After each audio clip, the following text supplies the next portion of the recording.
we have two incredible experts. I'm going to introduce them, then we'll pepper them with many questions and learn from their expertise. So first, Kristen is a business attorney who's committed to helping BIPOC, LGBTQIA+, and women entrepreneurs protect their work and themselves as their businesses and their impacts grow.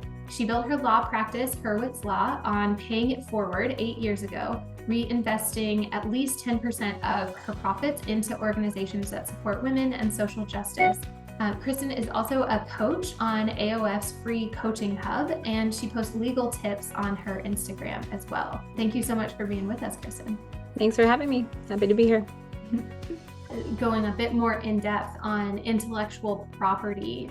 So, Kristen, I'll come back to you. What are some specifics that startup owners should be keeping in mind when it comes to intellectual property? Intellectual property encompasses a few different things. I'm going to start with what I think is applicable to a lot of businesses, which is trademark.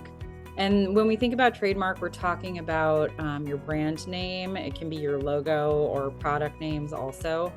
And that is something where you would typically be registering that at some point through the United States Patent and Trademark Office. I like mentioning it at the outset because it's something that can take a fairly long time to actually get through that process from the time that you work with a lawyer, hopefully to do a comprehensive search so that you're not infringing on someone else's pre-existing marks, which, can lead you to have to throw away products that you've already branded or have to rebrand your business down the road.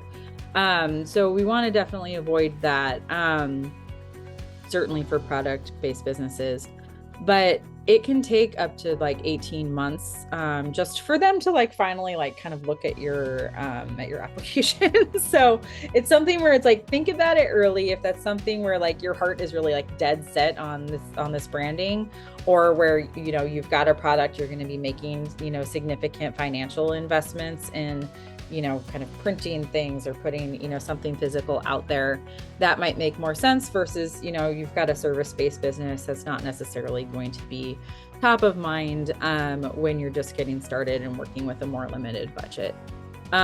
One example I have of how that went wrong with someone not choosing to pursue trademark registration from the outset was a client who was going to start the process before the pandemic, and then they were no, we're going to wait a little longer.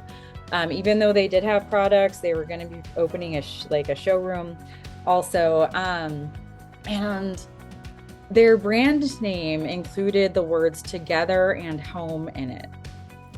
So then the pandemic hits and everything is home together and together home, and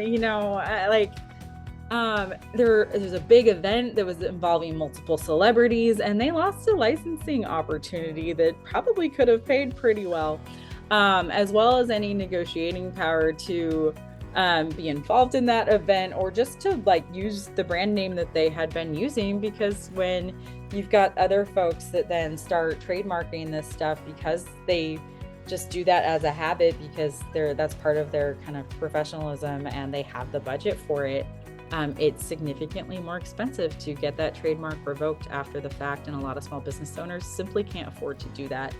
And then, it became a commonplace phrase, so they, probably wouldn't be able to trademark it now, to be honest. Another thing to think about when we think about intellectual property is more creative content, which would kind of come under copyright law. So we usually think about that with books or movies or music. That can also be other sorts of resources and materials that you put together for your business. It could be, a workbook, or I've had clients, kind of self-publish different types of books or other digital resources too. It can be your website, whatever content you've got on your website with the photos and the copy that's on there. If you've got blog post content and other creative elements to that too, that can fall under copyright law. And unlike trademarks, which take a long time and it can be expensive to pursue registration, copyright You get the right just by creating the thing, but you don't really get any of the rights to enforce it. So copyright registration, you can do online. If you give it your best effort, the Copyright Office is more humane and is like, okay, well, like they tried. PTO, on the other hand, with trademarks and patents is like, if the I is not dotted properly, like you're done. So, and it costs just $65 for the copyright registration. So it's something that's pretty fast, simple, easy enough, and lower budget that you can do to protect content in a different kind of way. And so, as I mentioned before, like if you create the content, you do have a copyright to it. You just can't file a lawsuit, and you don't get access to automatic damages. So those are the two things where when you register, you do get access to those things.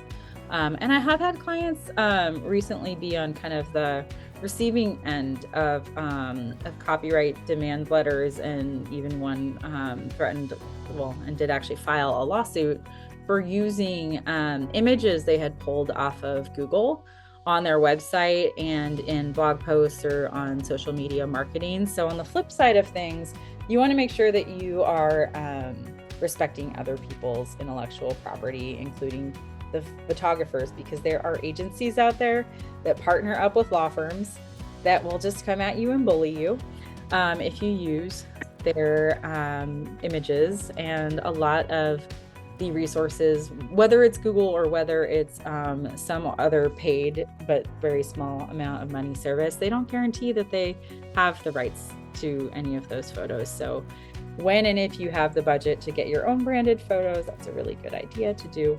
But just be really careful, because if you pull a photo with a celebrity in it, you are probably going to get some sort of notice about it, and probably a demand letter for at least several $100s. And then lastly, we've got trade secrets. So one of the best examples of a well-kept trade secret is the recipe for Coca-Cola or for Pepsi. Like any of these companies that have these recipes that and these brands that are just really strongly associated with it, that is all under like lock and key with security measures and an ironclad non-disclosure agreement and enforcement policies with that. And so again, with any intellectual property protection strategy, you've got registration as one way of protecting things. You've got the contracts, which is letting people know how they can use your brand name or not in marketing, how they can use your content or not, also how you can use the stuff that they create for you and change it or not. And then you also have something that's free, easy, and fast, which is throwing a copyright and trademark notice in the footer of content. And that's letting the well-intentioned folks out there who are like, oh, but this resource was just so cool. It's like, yes, and it's mine. Please don't share it without permission, especially for paid products. If it's something that's free and you're okay with people sharing that, you can say these are protected and you're welcome to share share it with other folks by sending them to this link, and maybe that gets them on your email newsletter. There are strategies that can kind of go hand in hand with notifying people kind of what the boundaries are, while also kind of aligning that with our business strategy and what would feel good in terms of how things are shared. This is going to have to be the end of our conversation today when it comes to legal considerations when starting a business. But I want to give the biggest possible thank you to Kristen for sharing your time and your wisdom and your expertise with us